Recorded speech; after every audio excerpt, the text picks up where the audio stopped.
تو ہم کیا کہیں گے؟ امپورٹنٹ کا لفظ شروع میں لگا دیں گے کہ وہ خبر بہت امپورٹنٹ، یہ کہیں گے نا. اور ایک طریقہ یہ ہوتا ہے کہ آپ یہ بتائیں کہ وہ ایسی خبر ہے کہ نہ ماننے والوں کے ساتھ بہت بربادی والا معاملہ ہوگا جو اس خبر کو نہیں مانے گا. گورنمنٹ نے یہ اعلان کیا ہے کہ جو اس نیوز کو نہیں مانے گا اس کو مار دیا جائے گا، پھانسی ہے اس کی سزا. تو قرآن نے اس خبر کی اہمیت کو اس طرح سے بیان کیا کہ ایک ایسی خبر ہے کہ جس خبر کا انکار کر دیا تھا قوم عاد اور قوم سمود نے، ہم نے ایک کو آواز کی طاقت سے اور ایک کو ہوا کی طاقت سے ہلاک کر دیا. تو اس سے اس خبر کی اہمیت پتہ چلتی ہے. اور میں نے اس پر تفصیلی بیان کیا تھا. بھائی یہ کیا ایکو کیوں ہو رہا ہے؟ کیا مذاق ہے یار؟ دماغ آواز گونج کیوں رہی ہے؟ اس کو ایکو کو تو ختم کریں نا. ہم کوئی یہاں نظمیں تھوڑی پڑھ رہے ہیں. ابھی تک مائک کا مسئلہ سیٹ نہیں ہوا ہے. ابھی تک آواز مجھے ڈبل آواز آ رہی ہے گونج گونج کے. ایک بندہ یہاں مائک کے لیے رکھیں، اس کو میں تنخواہ اپنی جیب سے دوں گا، ٹھیک ہے؟ وہ ذمہ دار ہوگا. اصل میں جب تک کوئی کام مسلط نہ ہو نا تنخواہ کے ساتھ، یہ کام دنیا میں ہوتا نہیں ہے. ہمارے یہاں فری پھوکٹ کے چل رہے ہوتے ہیں کھاتے، فری پھوکٹ کے کھاتے ہوں گے، اس میں یہی ہوگا. 7ویں صدی ہجری تک نا علماء کرام کا فتویٰ یہ تھا کہ اذان اور امامت پہ تنخواہ لینا جائز نہیں ہے. فقہ حنفی میں یہی فتویٰ چلتا رہا ہے. امام شافعی کے ہاں یہ اجازت تھی کہ آپ امامت کی تنخواہ بھی لے سکتے ہیں اور اذان کی، بولو نا یار، تنخواہ بھی لے سکتے ہیں. لیکن فقہ حنفی میں تھا کہ امامت، اذان، قرآن کی تدریس، مذہب کی تدریس، اس پہ تنخواہ لینا جائز نہیں ہے. ابھی بھی آواز صحیح نہیں ہو رہی کہ فری پھوکٹ میں ہے نا. علماء نے جب دیکھا کہ لوگوں کے حالات بدل رہے ہیں، وہ دین کا جذبہ نہیں رہا لوگوں میں، تو فقہ حنفی ہی کے علماء نے یہاں امام ابو حنیفہ کے قول کو چھوڑا اور یہ فتویٰ دیا کہ اگر اب امام اور مؤذن کی تنخواہیں متعین نہ کی گئیں تو وہ جذبہ جو اسلاف میں، صحابہ میں تھا نا کہ فری میں اپنے آپ کو وقف کر دینا امامت کے لیے، 8-10 مسجدوں میں تو ہوگا، اس کے علاوہ مسجدیں امامت سے خالی. تو دین کو بچانے کے لیے فتویٰ دیا کہ بھائی امام کی بھی تنخواہ ہو، مؤذن کی بھی تنخواہ ہو، مدرسے میں پڑھانے والے استاذ کی بھی تنخواہ ہو. تو یہ ادارے چلتے رہیں گے ورنہ برباد ہو جائیں گے. اور بھی بڑا اچھا فتویٰ دیا، اس کی وجہ سے الحمدللہ مسجدیں محفوظ، کیونکہ اب امام کی تنخواہ ہے تو وہ پابند ہے. تنخواہ نہ ہوتی تو 2-4 تو پابندی کرتے، اس کے بعد سب کہتے ہیں یار ہمارا پیٹ ہے، ہمارے بیوی بچے ہیں، ہم کیا ہدیوں پہ پلیں گے کیا؟ وہ جا کے کمانا شروع کر دیتے. تو یہ میں کامیابی کا ایک اصول آپ کو بتا رہا ہوں، یہ سمجھیں، یہ کوئی صرف خبریں نہیں دے رہا آپ کو میں. ہمارے یہاں مسئلہ یہ کہ ہم پیسے خرچ کرتے ہوئے جان نکلتی ہے ہماری ہر کام میں نا، فری پھوکٹ میں. وہ دیکھو آواز ہی نہیں آ رہی، ان کو آواز نہیں آ رہی ہے. اب صحیح ہو گئی.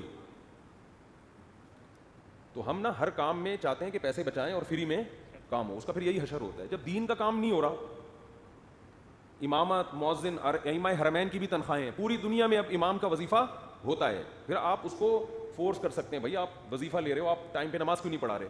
مؤذن کو آپ فورس کر سکتے ہو کہ بھائی وظیفہ لے رہے ہو، آپ ٹائم پہ اذان کیوں نہیں دے رہے؟ اگر وہ وظیفہ نہیں لے گا، اذان نہیں دے رہا، آپ کو بھائی اذان کیوں نہیں دے رہے ہو؟ کہ میں کیا تمہارا کھاتا ہوں جو مجھ سے پوچھ رہے ہو؟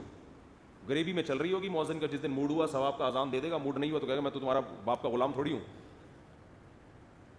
تو جو علماء حالات کو جانتے تھے انہوں نے کیا فتویٰ دیا کہ بھائی اب نہیں چل سکتا یہ معاملہ، اسلام کو بچانا ضروری ہے. تو اسلام کے بعض احکام ایسے ہیں تو تغیر زمان سے تبدیل ہو جاتے ہیں. تو یہاں بھی ایک خوب اچھی طرح مسئلہ یاد رکھیں، میری شروع سے عادت رہی ہے، شروع سے ہمیشہ سے، فری پھوکٹ میں کوئی کام کسی سے نہیں لینا. جو خود سے کر رہا ہے تو ٹھیک ہے، نہیں تو جب ہم رکھیں گے تو پیسے دے کے رکھیں گے، ورنہ نہیں، یا ورنہ پھر رکھو ہی نہیں، پھر ایسے ہی چلو. تو ہمارے جتنے ادارے ہیں، چاہے وہ مسجدیں ہوں، چاہے وہ مدرسے ہوں، چاہے وہ اسکول ہوں، یہ لوگ چاہتے ہیں کہ پیسہ نہ لگے، کام میں ایکوریسی پیدا ہو جائے. ایسا نہیں ہوتا، سمجھتے ہو؟ تو روکڑا خرچ کرو بھائی. آپ کی دکان میں ملازم صحیح کام نہیں کر رہا، تنخواہ ڈبل کرو اس کی، اس کا باپ بھی صحیح کام کرے گا انشاءاللہ. اور پھر جو تنخواہ ڈبل کر کے آپ کو نقصان ہو رہا ہے نا، وہ نقصان حقیقت میں نقصان نہیں ہوگا، کام کی ایکوریسی بڑھ جائے گی.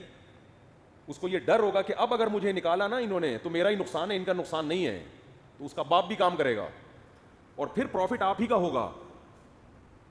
ایک مثال دیتا ہوں میں، پھر بات آگے لے کے چلتا ہوں. یہ آپ ہی کے فائدے کی مثالیں دے رہا ہوں، یہ دین دنیا دونوں سے اس کا تعلق. ہمارے ایک جاننے والے کمپیوٹر کی شاپ، ان کی، دیندار پرہیزگار ماشاءاللہ. میں ان کے پاس کبھی کمپیوٹر خراب ہوتا تو لے کے جاتا، تو کام ہی 2-3 4 دنوں میں ہو رہا ہے.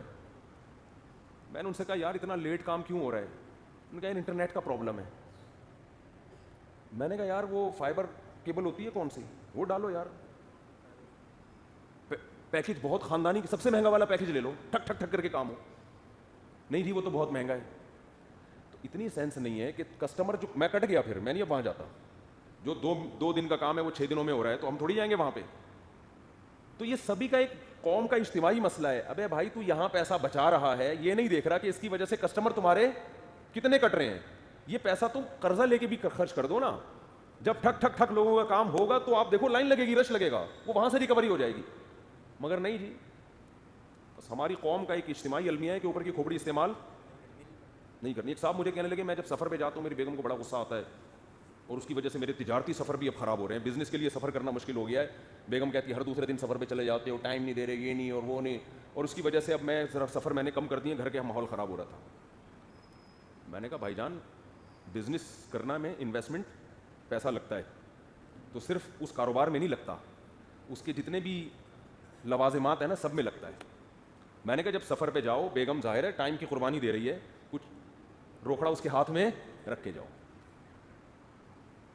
سمجھ رہے ہو. میں نے کہا جب بھی سفر ہو رہا ہے 10,000 پکڑا دو اس کو. بیگم لاہور جا رہا ہوں ایک ہفتے کے لیے, جو بھی جس کی آمدن ہے جو اس حساب سے, کوئی 5,000 کوئی 1,000 کوئی 500 میں بھی, وہ تو جو فیملی جس طرح کا ان کا معیار ہو. میں نے کہا پیسے پکڑاؤ اور جاؤ. میں نے کہا اگلی دفعہ بولے کہ 20,000 دے دو, 2 ہفتے کے لیے چلے جاؤ. وہ کہہ رہی خرچہ تو میرا اتنا ہی ہے جتنا پہلے تھا, ان کے بزنس کا میری ذات کو تو کوئی فائدہ ہو نہیں رہا, اور بزنس میں ٹائم ان کا صبح شام لگ رہا ہے. تو میں نے کہا یہ بھی بزنس میں انویسٹمنٹ سمجھو کہ یار بیوی بچوں کو میں زیادہ ٹائم نہیں دے پا رہا, تو ٹائم کے بدلے میں ان کو کیا دوں گا, پیسہ. خرچ کرنا سیکھو بھائی, اس میں سخاوت کا ثواب ملتا ہے اس میں, اور خرچ کرتا ہوا آدمی اچھا کتنا لگتا ہے. کنجوس کے تو چہرے پہ نحوست ہوتی ہے, کنجوس کے تو چہرے پہ سالے کے نہ ہو, ایسے خرچ کیا کرو, یہ لو پیسے, یہ لو جا یار ایش کر, دیکھو اللہ کتنا پیسہ دے گا. ملازمین کو بھی کھلایا کرو پلایا کرو. ادھر بھی ایسا نچوڑتے ہیں یار, ایسا نچوڑتے ہیں اس کو, جو ہم دیکھ رہے ہیں اتنی تھوڑی تھوڑی بعض ملازمین کی مزدوروں کی تنخواہ ہے, وہ صرف مجبوری میں ٹکا ہوا ہے کہ یار سارا دن مجھے ان کے ساتھ مزدوری کرنی پڑتی ہے, محنت کرنی پڑتی ہے, اتنا مل رہا ہے. تو وہ کوئی خوشی سے نہیں آپ کے ساتھ, اور آپ اتنا کما رہے ہو یار, اتنا کما رہے ہو, کھولو ہاتھ اپنا یار. وہی بات ہے, دنیا کو جب تک مسافر خانہ نہیں سمجھے گا, کنجوس کا کنجوس ہی رہے گا, جمع ہی کرتا رہے گا کم بخت, اور ہوتا ان کے پاس پیسہ ہے نہیں. پیسے کی تو نیچر ہے, جیسے پانی کی نیچر ہے ہمیشہ بلندی سے پستی کی طرف آئے گا, پیسے کی نیچر ہے خرچ کرو گے تو آئے گا, یہ نیچر ہے پیسے کی. تو اللہ نے بنائی اس کی یہ فطرت ہے, ایسا نہیں کہ تمباکو گٹکے میں اڑانا شروع کر دو. تو یہاں بھی وہ کدھر گئے, اب مائک کے لیے نا بندہ رکھیں, تنخواہ میں دوں گا, اس کے بعد یہ مائک خراب ہوا نا تو میں اس کو بولوں گا تو 1 مہینے کی تنخواہ مجھے واپس دے جو میں نے تجھے دی ہے, دے واپس, دیکھتا ہوں دے. اس کا باپ بھی کرے گا, کیونکہ پیسوں کے جب ہوتا ہے تو بھی فری ثواب ہے نا, ابھی تو یوں کر دو ثواب مل رہے ہیں, یوں کہ ہو گیا صحیح ہو گیا, چلو ثواب مل گیا ہم جا رہے ہیں. اگلی دفعہ کوئی اور ثواب لے گا, وہ آ کے یوں الٹا کر دے گا مائک کو, کہے گا ان کو زیادہ ثواب کیوں ملا, تھوڑا کم ملنا چاہیے. ثواب پہ کام ایسے چل رہے ہوتے ہیں. دوسرا آئے گا تھوڑا اور گھما دے گا, تھوڑا جنت الفردوس میں جانا ہے میں نے, ایکو بھی ڈالو اس میں, ایکو بھی ڈالو اس میں, جنت الفردوس کے لیے وہ زیادہ گھما دے گا اس کو. تو فری پھوکٹ میں کام نہ کیا کرو, خرچہ کیا کرو, جتنی اللہ نے گنجائش دی ہے. نہیں دی ہے تو پھر الٹے پلٹے کام ہوں گے, پھر صبر کرو, پھر وہ آخرت میں اللہ غریب آدمی کو اللہ آخرت میں نواز دے گا, ٹھیک ہے نا. پھر صبر کرو, لیکن پھر یہ توقع نہ رکھو کہ کام صحیح ہوں گے. آپ کام پیسوں سے ہی ٹھیک ہوتے ہیں, فری پھوکٹ میں ٹھیک نہیں ہوتے.